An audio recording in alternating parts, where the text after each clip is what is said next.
America Meditating Radio Show, we collect wisdom, inspire each other, and empower hearts 24/7. Hi, I'm Sister Jenna. Join me and guest on Blog Talk Radio as we amplify stories that compel us to be more for ourselves and everyone else around us.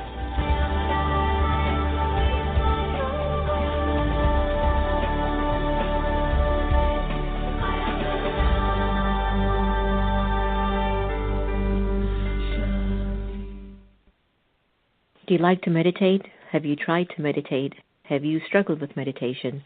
Why don't you visit one of the Brahma Kumaris Meditation Center? Visit brahmakumaris.org. Blaylock Dialysis Center is a convenient state-of-the-art dialysis center in the Houston area, run by Dr. Panakin Patel. Relax in a comfortable environment while receiving quality care. Serving adults 18 to geriatrics, we are here to help you. Call 713-463-6611 for more information, or visit us at our website at www.blaylockdialysiscenter.com. Blaylock Dialysis Center, where helping you get well is our priority. I want to show you something. Each day around the world, 5,000 people are infected with HIV. That was over 20 years ago. Today, an estimated 1 in 5 gay men in major U.S. cities is living with HIV. So why aren't we talking about it? Today, we have the tools to make HIV history. Let's finish what we started. Because the world needs you to live. Hi, my name is Misty Crutchfield with Gandhi's Bee Magazine, an online magazine designed to raise awareness and inspire people about all of the amazing things happening in the world, as well as all the challenging things that can help us raise awareness so we can make a difference in the world and be the change. One of my inspirations is Sister Jenna and America Meditating Radio. I listen, you should too. Thank you, Missy, and Om Shanti, everyone. You have tuned into America Meditating Radio, and I'm your host, Sister Jenna. And we continue as Americans to do the best that we can and to rise up against any sort of a resistance or upheaval or confusion or doubt. And as we roll ourselves into this holiday season, I want to really emphasize that we do turn to the people that you've had issues with and just accept them as they are, love them, forgive who you need to forgive, and the most important person to forgive at this time is yourself. We're not always perfect. We don't always say the right things at the right time in the right way, but we are a work in progress. So every morning when you wake up, I'm asking all of my friends, just take a few moments of reflection. Don't hop out of the bed quickly. Don't run to a drink or turn to the newspaper, turn on the radio, or run to your phone to see what's on Facebook or what your current emails are. Just open your eyes and look inside of your mind. Observe what your first thoughts are the moment you open your eyes, and see if there's anything that's opposite to love and peace and purity. See if there's anything inside that just doesn't feel comfortable. Just allow a few moments of that inner reflection to just say, I forgive you, because if I knew better, I would have done better. But what did I learn from doing that? What did I learn from being like that? What did I learn from speaking in a tone of ego or anger or fear? What did it get me? And so when you stay in that mode of silence, you start to heal. And you start to understand the power of forgiveness has to begin with you, with me, with all of us, before we can even understand its dynamics. When I convey the power of forgiveness to President-elect Trump and his conversation, can you convey the power of forgiveness to the handling of the GOP party at this time in our country? And if you are wearing blinders, if you just can't see how the vices that I call algae, A for anger, L for lust, G for greed, A for attachment, and E for ego, has consumed the consciousness of folks. And it has consumed the thinking process and the cyclical pattern of thinking in the consciousness of leaders, that they really don't care about the middleman, the smaller guy or woman, or the individual that doesn't have a handle on power at a national or global level. And so it's the vices that's responsible. And each of us have the energy of algae somewhere lurking. It's just that some of us have it at such a high level, and we haven't even taken the time to wake up and shift that. And so like I've told everyone, please understand the vices is a level of intention behind your thinking. It's the intention in your thoughts, your words, and your actions. So if you feel like you're getting angry, just take a few seconds and pause and replace it with peace, but still convey what you need to say. So anger is replaced by peace. L for lust is replaced by purity. G for greed, I have enough. I'm contented. Joy, I'm okay. A for attachment is replaced by love. And E for ego, wow, the monster of them all, is replaced by truth, wisdom, and self-worth. And so it's not that we're going to stop being a man, a woman, black, white, gay, straight, Republican, Democrat, Christian or a Jew, Muslim or a Jew, an Israeli or a Palestinian, an Indian or a Pakistani. It is about your internal responsibility in shifting the cyclical pattern of algae into virtues. The only way we're going to unite and the only way we're going to help each other is to bring virtues in the framing of our thinking and speaking and acting. Because if I choose sides, and if I tell you that the gender for women is the best gender, then a man's going to feel inferior. If I choose sides and tell you being gay is the best thing on the planet, someone's going to feel like they've lost. If I choose sides and say Muslim is the number one religion and no other religion matters, someone's going to feel like they've lost, that they're not good enough. And so this is why I'm urging my beautiful, faithful, incredible listeners. It's going to take courage, it's going to take consistency, and it will take discipline. Transform that algae into virtues and get a sense of feeling safe. You're listening to America Meditating. Hold the line. I'm going to be looking forward to having a heart-to-heart conversation with my brother, Joel-Goldman, who's the first managing director of the Elizabeth Taylor AIDS Foundation. Before I get Joel on the line, let's do what we do best here on America Meditating Radio. Take a deep breath. Here's Feeling Safe from Just a Minute Meditation CD.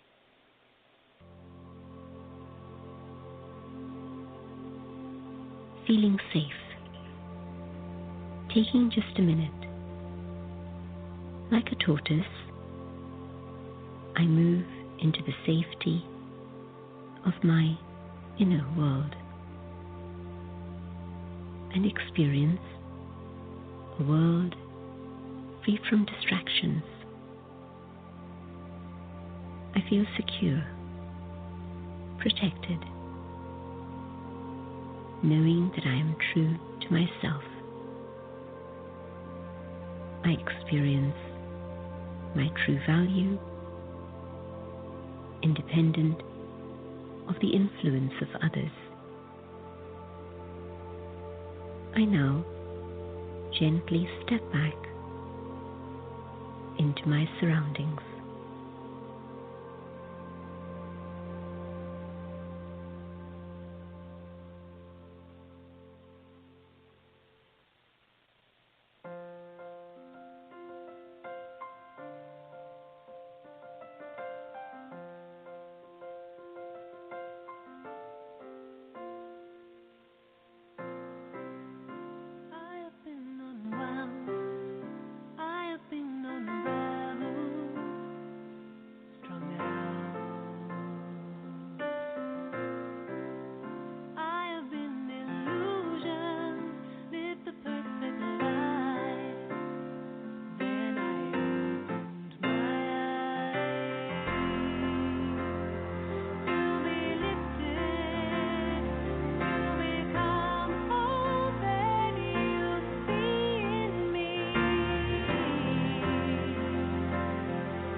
Welcome back. That was Lifted by Bliss, and the meditation that we got a chance to just zone into was from Just a Minute meditation by Sister Jenna, and it was Feeling Safe. Well, let me welcome Joel Goldman. Joel is the first managing director of the Elizabeth Taylor AIDS Foundation. His national 12-year speaking tour with a groundbreaking program called Friendship in the Age of AIDS led him to speak to more than 1 million students at high schools, colleges, conferences, and Jewish youth groups, and his work with young people won him many awards, including the Ryan's Angel Award from the Ryan White Foundation. But immediately prior to joining the Elizabeth Taylor AIDS Foundation, Joel was Director of Entertainment Industry Relations at Malaria No More, where he created and produced events and campaigns including Hollywood Bites Back, Comedy Fights Malaria, and Malarious, which involved more than 60 comics, including Conan O'Brien and many more.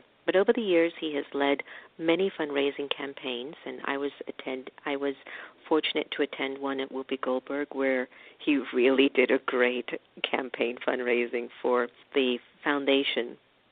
Joel has been involved where he's been able to really amplify raising millions of dollars for pediatric AIDS and other causes too. So today we're very honored to welcome our sweet brother Joel to the air. Welcome, Joel. Hi, Sister Jenna. Thank you for having me on. Oh, well, I loved being with you for dinner, and the more I kept reading about the work that you're doing in amplifying the importance of educating us and helping the Elizabeth Taylor AIDS Foundation, my heart expands more and more for you, because it's something that we're not pushing it aside, but, stuff's happening where you're thinking like, oh, it's okay now, and it's not okay. There's still a lot of work to be done. I'm thrilled to be returning to this cause in which I know that you said that you were thrilled to return to this cause of your life, helping those who are living with HIV and AIDS. Joel, share with our listeners, what is it that's inspired you to not only stay involved with this cause, but to have gotten involved with the cause? Well, for me, it was totally personal. I was diagnosed with HIV actually 25 years ago this week.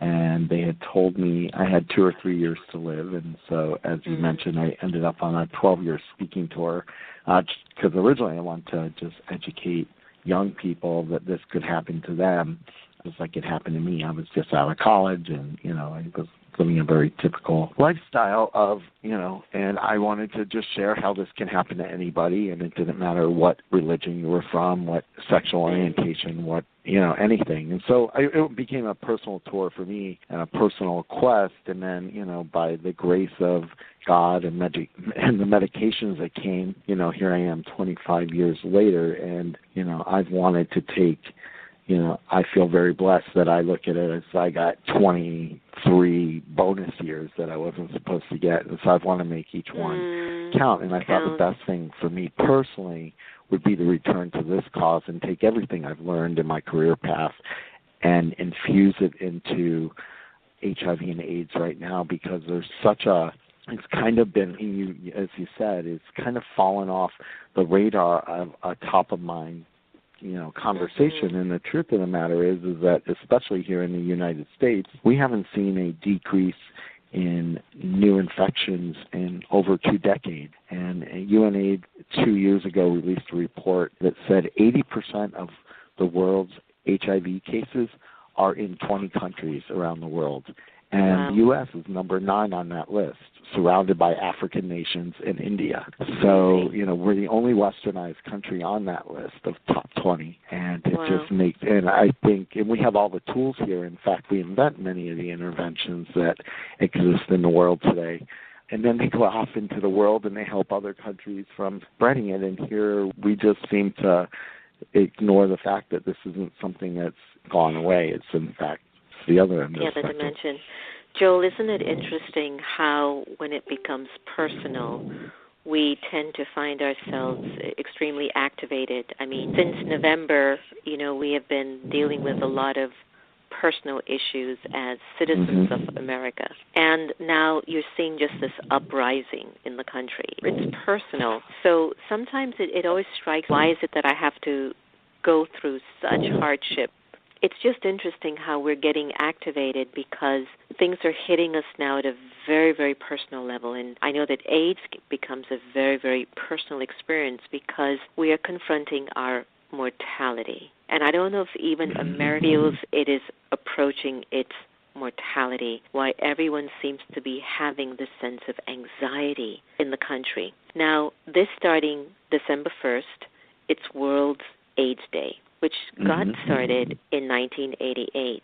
Could you educate our listeners on the importance of this day and what are we asked to do in honoring this day, whether we ourselves are personally feeling that AIDS is an issue, but many of us have had somebody that's been affected. Just like King says, whatever affects one person affects all. And so educate us a little bit more about the importance of World AIDS Day.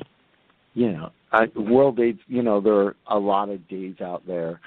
There are a lot of subjects in the world for us to care about, and I think what's really important about these days, like a World AIDS Day, is it hopefully gets us to focus back on an issue that sort of is not focused on every day. In the 80s, and when it was in the headlines every day, we always focused on it. So I think having a day like World AIDS Day where the media and universities and schools and civic groups will all do, and AIDS service organizations, of course, will all do events to really highlight what's going on in the world. And I think, if we all can start, I believe that if we can start talking about this again, and, the tools are there today, which weren't there 20 years ago, to really end HIV and AIDS. And, it really does start with everybody just knowing their status, because if you know if you're HIV positive or negative, you can then get on medications, and these medications not only save your lives,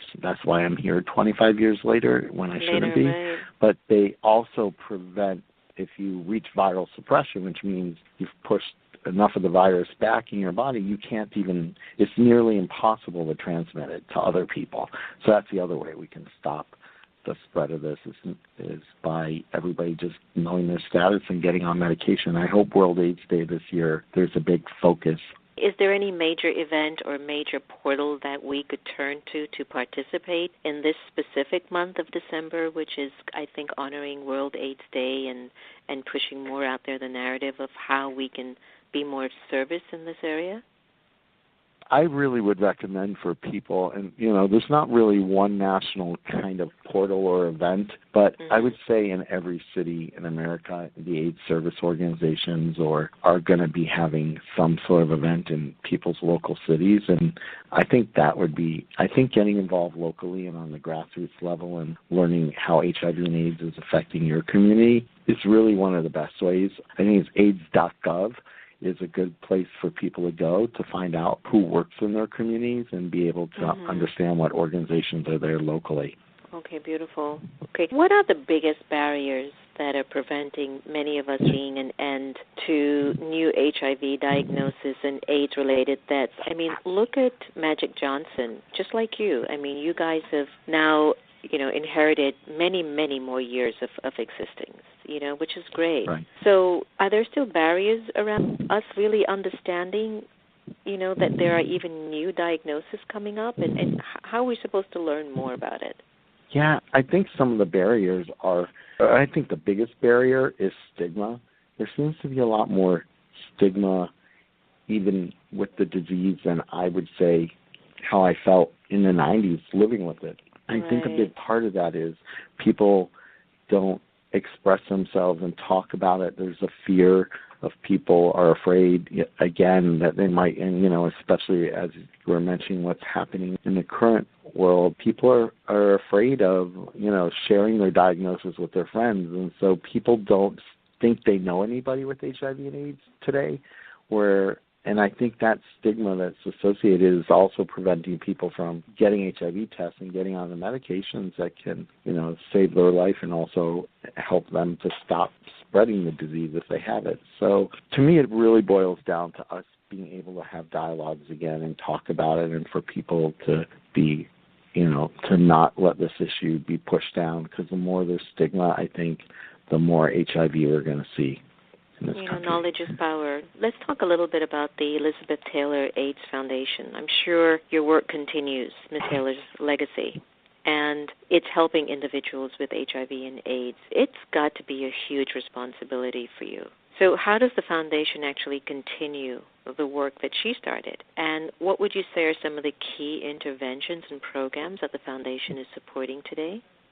So, Elizabeth Taylor, for any of your listeners who might be younger or don't remember, but in the mid-'80s when no one was talking, when there was really no leadership around HIV and AIDS, I mean, it was 7 years before President Reagan even made a speech about HIV and AIDS from the time it came into existence. So Elizabeth kept waiting for somebody to be a leader, and finally she said, stop waiting and do it. And so in 1985, against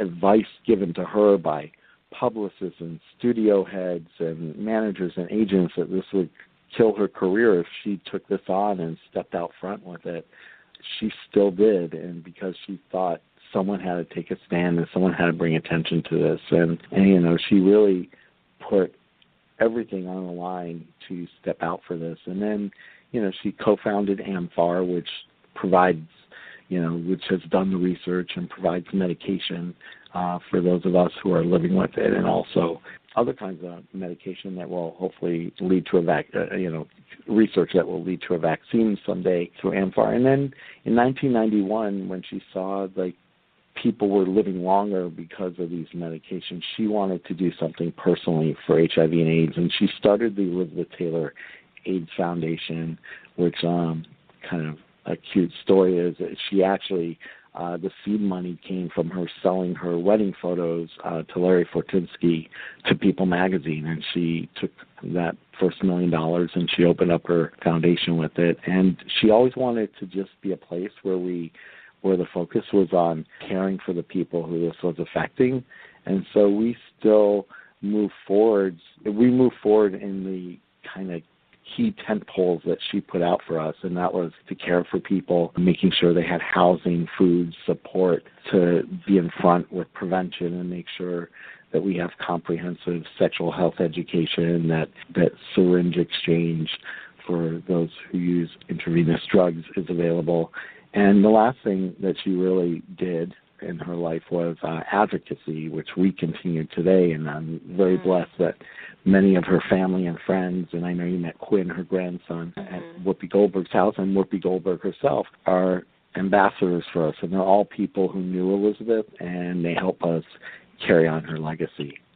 Tell us a story that you feel at this point in your journey has touched you immensely with the work that you've been doing for all of these number of years that keeps you hopeful.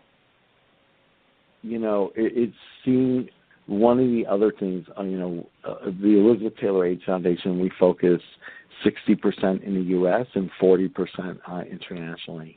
And our biggest project is in Malawi.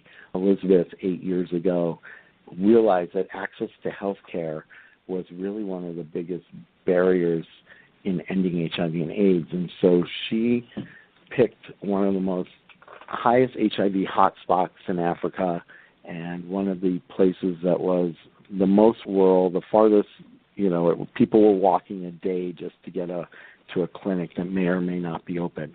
So she started the Elizabeth Taylor mobile health clinic with our implementing partners, Gaia, on the ground in the Mlanji district of Malawi. And, I've been there several times. But this last time when we went in the summer, 8 years ago when she started this program and the medication wasn't getting to the people were dying like they were here in the 80s and early 90s because, they were dying quick and it was very painful and there were no hospitals. And then about 8 years ago when this program started and the medication started getting to these villages in this district, people started to live, but they, and so 8 years later, there's still a little bit of, anxiety and fear about HIV and AIDS and getting people to get tested, some of the same problems we have here in the U.S. And I was telling my story to a group of men at a men's health day clinic that I was HIV positive and had been for 25 years because I take these medications. And this man who was in the crowd, and they never talk about it in Africa, especially among the men, stood up and he pulled his medication out of his bag and he said, "My friends, I've been on these medications for the last 8 years. I was near death, as you remember, and I'm here and I'm HIV positive, and I ask each one of you to get a test." And so, me sharing my little bit of my piece of my life inspired him to stand up. And now he's actually, we've got him a bike and he's riding around to different villages and telling his story in Africa. So it sort of parallels what I did in the 90s of wanting to share my story and seeing this man do it. So that's kind of one of the most impactful moments of this year for me. Indeed. I was, Sister Geeta just slipped me a paper, and she was sharing with me that when she used to work for the Jewish Vocational Center in Florida, the director had been diagnosed with HIV, and she remembered sitting with him and letting him know that everything was cyclical and that this will pass. It's not something that stays with him in his spirit for the rest of his life. And she was saying that once we sort of know that we go through different stages and cycles of events and cycles of situations, then we don't use our limited thinking to think, this is it, I'm dead, there's no hope, because that energy only feeds that. Rather, we can go, well, this is a journey. This is something that's recorded in my spirit. Now let me move on. Whether I survive it or not, let me try to find a way in how my thoughts can amplify life. And she just slipped that and said how beautiful it was that he was able to find hope, that things just don't always stay the same. Change is inevitable because we're in a cycle. And what a beautiful story. That's true. Right? What a beautiful story with this guy on the bicycle. Joel, I want to thank you for the work that you're doing, and of course you've got oceans of blessings from us here to continue to do the good work that you are and keep yourself healthy and empowered. I think before I end the show, I would love for you to share with us a message of inspiration, a message of hope, perhaps what's the best vision that Joel could hold for himself, something that would make even the world a better place. And if there's a website that you would like our listeners to know more about your work, please leave us with that as well. I'll start with that. And the website is www.etaf.org for Elizabeth Taylor AIDS Foundation, etaf.org. And we'd love people to go and visit and see the work we're doing and also how they can help. And also, really important, too, that everyone knows their HIV status and gets a test. And we have a little, I think it's called a widget, where you put in your zip code and it will help you find testing sites near you. So that's really the most important thing for us to move this forward. I guess to answer your question, I feel like I said, I've got 23 bonus years and living.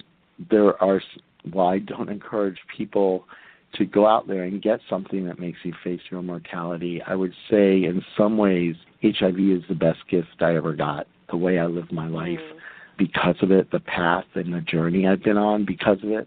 And, the amazing thing is then the medications came and I was able to, they worked well for me and I'm doing great. So I think the message I've learned from all of this is when something bad does happen, we need to embrace it. And I think you referred to that when we started the conversation with how we're watching people really be activated right now because of some of the messages of fear and hate that they're hearing out there. And I think we have to embrace the bad stuff in order to see, light rise from it. Beautiful. Well said. Joel, thank you so much and all the very best. And if you've got any updates that you'd like us to share, please let us know so we can continue our meaningful conversation. Thank you so much. It's great to talk to you, and I hope to see you again soon, too. Same here. All the best. Take care. Bye. So look at how you can get an additional 23 years to continue. And what do you do with those years? You do service.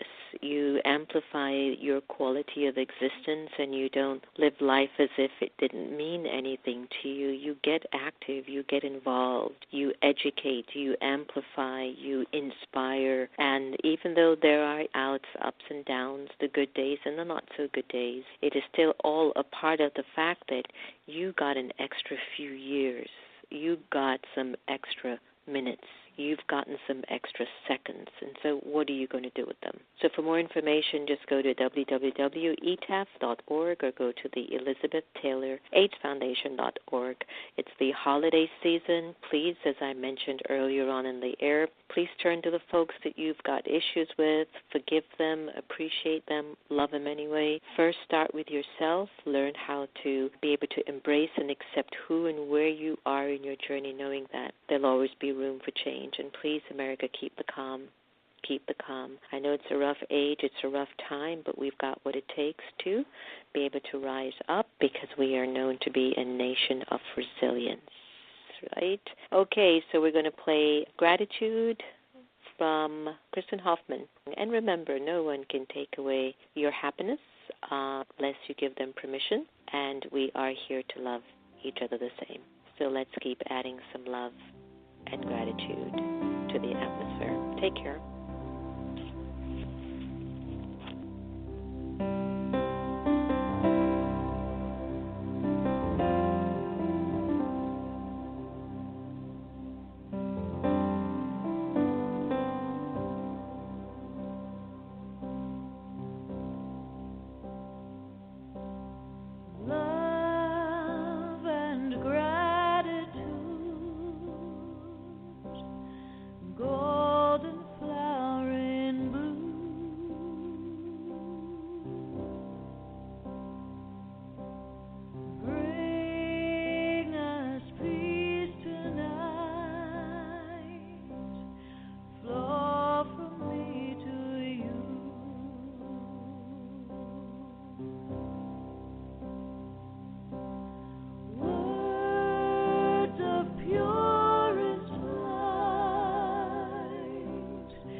There's nothing